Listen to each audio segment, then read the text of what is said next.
Hey y'all. Okay, so it's a beautiful weather today. It's going to be nasty tomorrow, but today I'm going to enjoy it. Okay? So sometimes in life you can watch other people's madness and you can make up your mind that you are not going to sign up for that.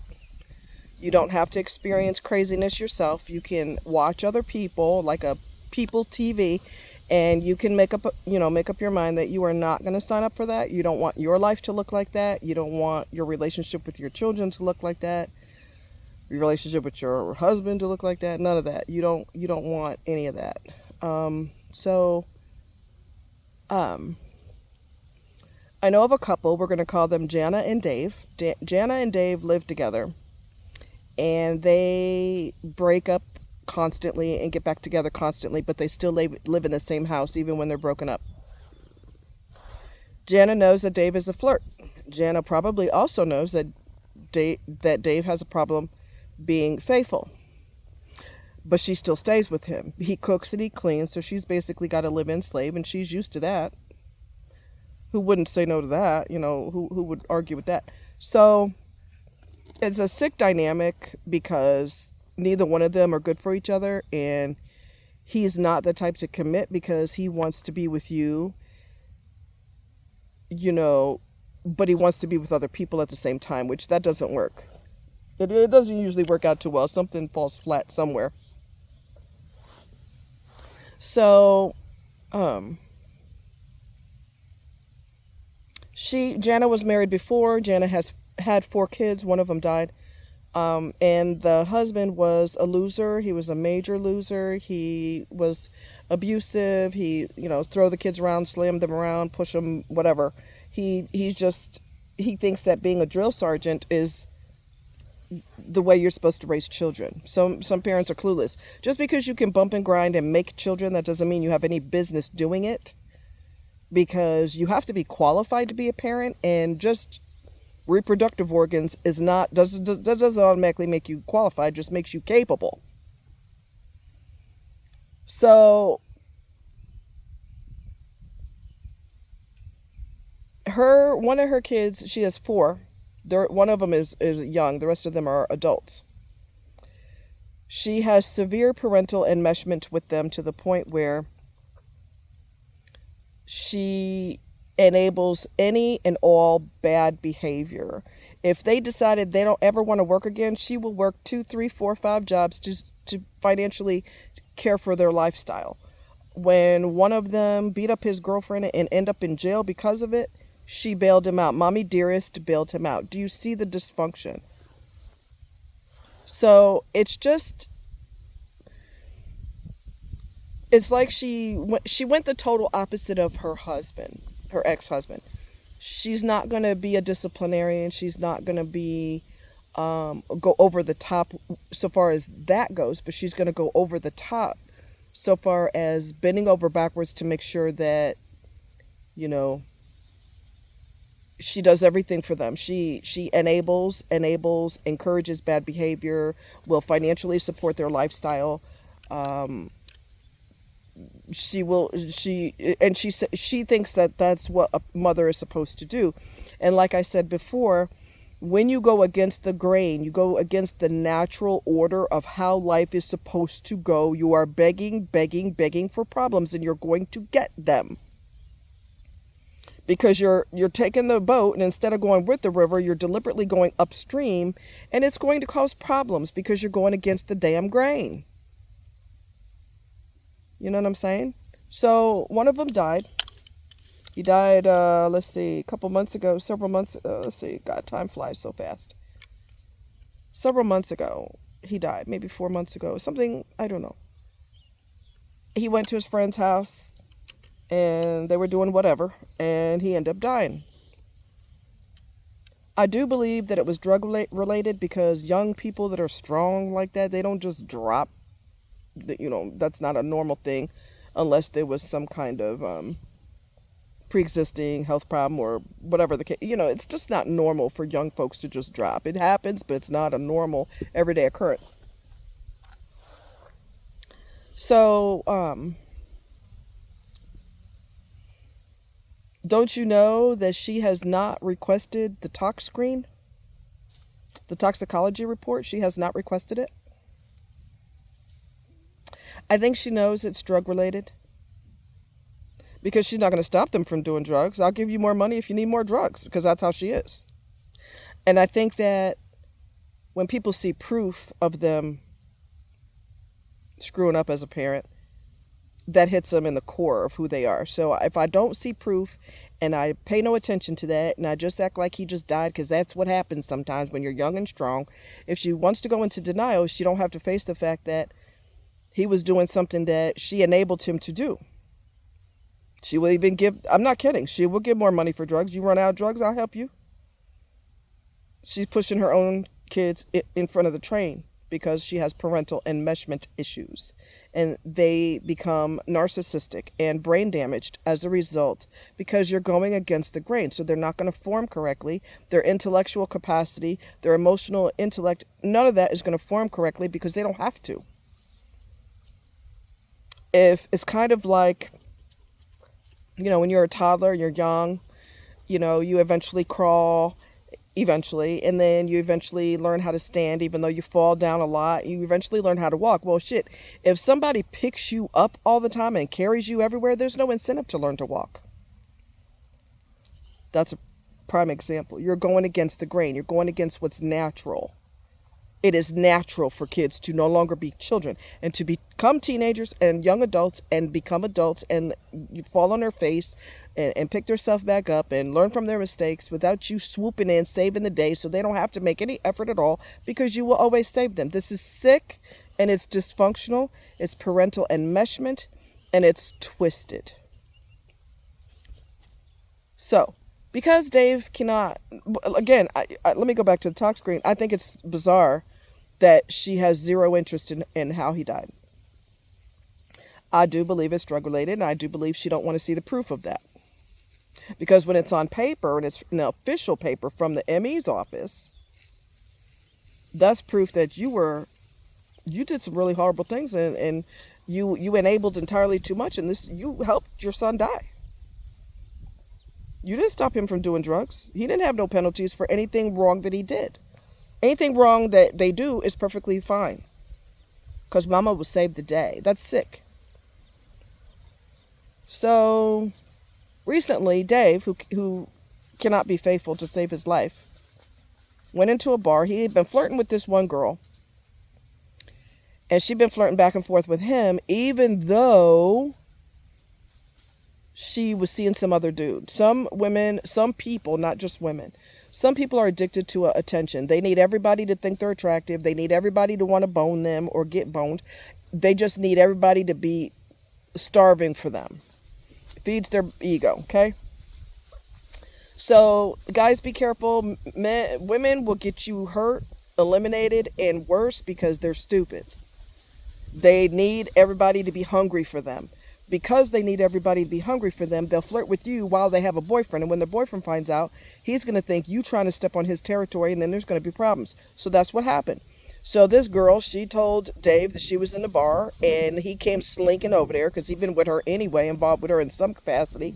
He comes over there, and he was rubbing on her behind in the bar. Remember I told you people need to learn how to control themselves? Although she antagonized it by telling him, why would you tell him that you're there when you know that you've supposedly seen this other man? So anyway, the guy felt like he found out. I guess I don't know if he saw it or whatever, but he knew that Dave was rubbing on her backside. And so he hauled off and punched him and knocked him to the ground. That's what you get. Because you too handsy anyway. Okay? And she's an idiot for encouraging it. Both of y'all are dead wrong. Then he jumped up talking about, I'm going to call the police and I'm going to do this. You're not going to call the police. He said, they were like, you're not going to call the police on nobody because aren't you on probation? Didn't you do some wrong things and now you're on probation? You ain't calling the police.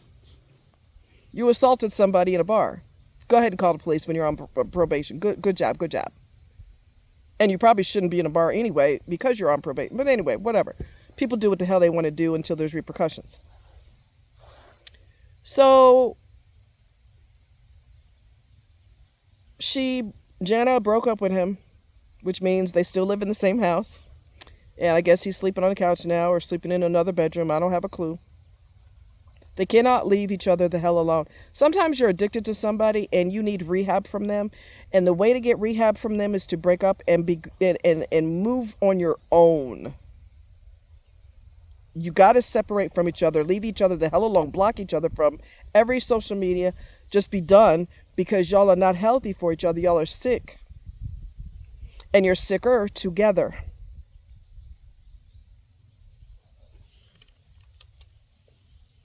I just don't understand.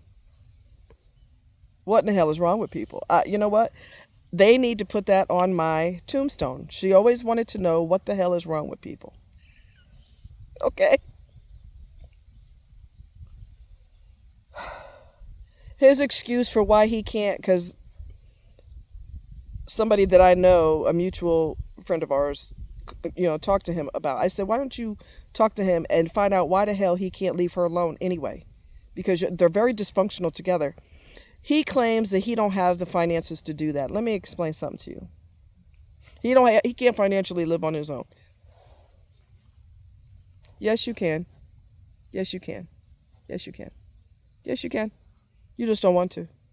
If you were so poor that you had to rent a room in an elderly people's house, they just need a few dollars extra a month, and you had to rent a room, that's what the hell you do until you could save up money. There is no excuse whatsoever. You rent somebody's basement for $150 a month, whatever the hell you got to damn do. Let somebody who refer you to somebody who trusts you and says, hey, I'll work your friend a deal because I know he's more poor than a church mouse. That's not the real reason. It doesn't have nothing to do with money. It has to do with they're both addicted to each other.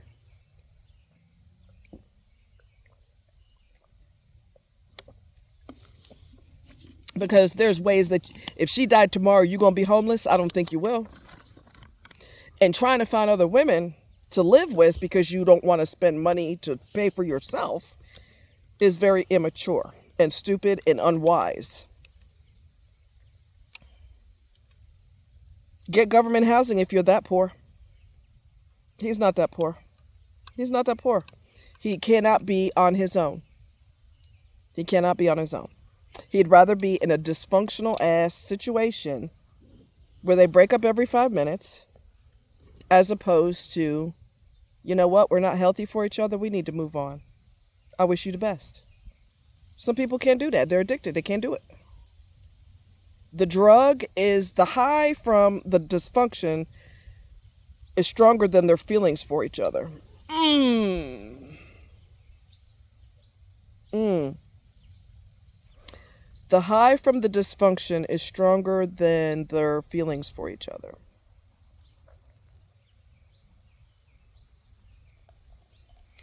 Yeah. So, like I said, you can watch people TV. You can watch people screw up their life. And you can make the concerted effort that you're not going to do that. You're going to go, that's pretty stupid. Why? Why would you kick yourself in the face every day of your life instead of breaking away and having a peaceful life where you can, live on your own for the first time. Stop jumping in other people's beds, trying to find another place to live in case your woman puts you out. Stop that dumb shit. Be an adult for the first time in your life. Live on your own. It ain't got nothing to do with money. It ain't got a damn thing to do with money. It has to do with he don't want to pay. He's used to them splitting bills, and he's used to the dysfunction and the drama. He likes it. She likes it too. You can't pay them to have a peaceful life. You can't pay them to have a peaceful life. You can't. Some people love it. And you got two choices. If you care about these people, you got two choices. You could either be supportive as a friend. So when they screw up, which is inevitable, that you're there in their corner. Or you could cut ties because you're tired of the Jerry Springer. And you realize that no matter how much advice you give, it goes in one, it goes in one ear and out the other. You know what? That's going to be exhausting for you as a loving, supportive person who cares about this person who they don't care about themselves, but you care more about them than they care about their own self. You're going to get tired. You're going to get exhausted. You're going to realize that the advice you give is going in one ear and out the other because the desire for the dysfunction is too powerful. It's an addiction. So you can either continue to be friends with this person or tight with this person or whatever, but anything you say is going in one ear and out the other because they can't break away from the nonsense. They can't and they won't.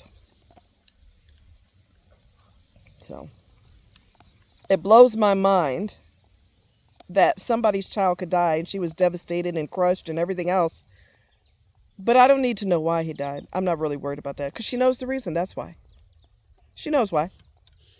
And she don't want to see the proof. She don't want to see the proof. So when you go against the grain, you're causing major problems. Major, major, major problems. So take that advice for what it's worth. You can either go with the river, gently, float along, or you could fight it every step of the way because you went upstream when you should have went downstream.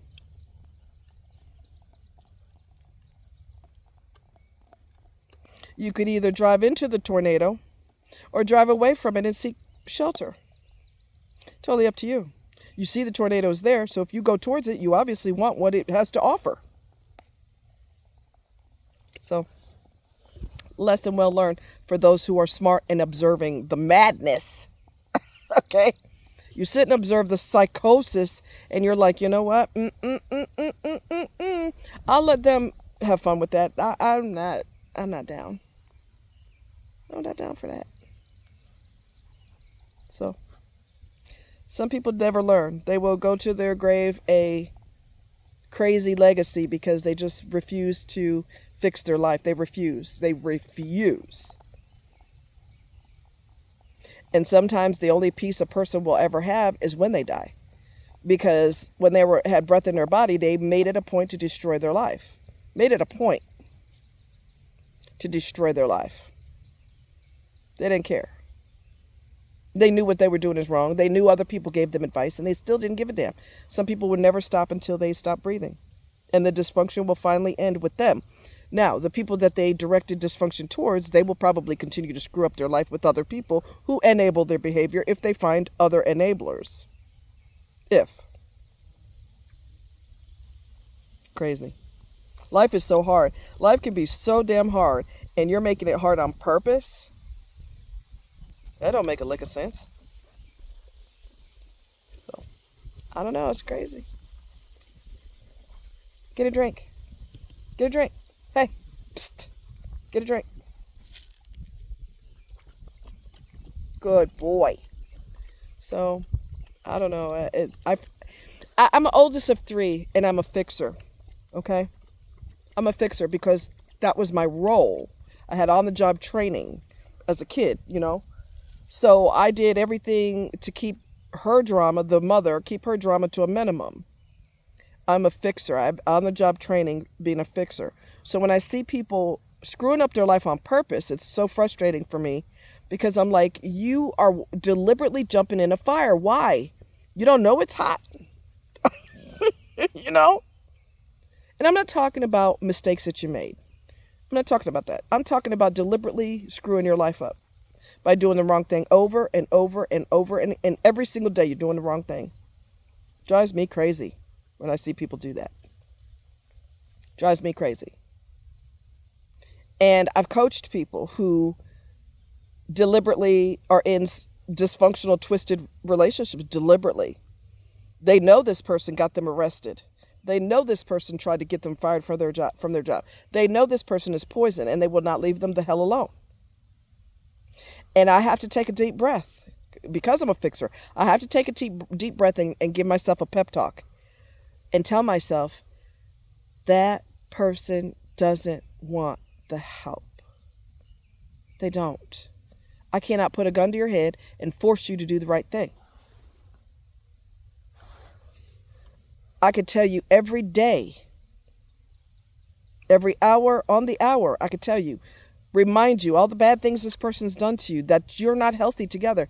If that person is determined to be with them, there ain't a freaking magical word that I could say or anything magical that I could do that's going to change a damn thing. They want their life to be upside down.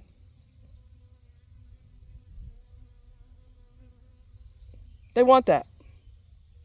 Keep justifying the terrible things that the other person's done to them. Keep justifying it, which tells me that you don't want to leave this situation. And if you don't want to leave, far be it for me to get in your way. I got to take a deep breath and tell myself, I got to let this go. This person's not. I'm wasting my energy. They want this. They know that person's poisonous. They don't care. So sometimes in life you gotta cut it loose and cut people loose who are determined to jump in front of the train. That's not fair for you to watch them jump in front of the train when you care about them, because you care about them more than they care about themselves, and that's a waste of energy on your part. Just keeping it real. Love you guys. Take care. Be safe.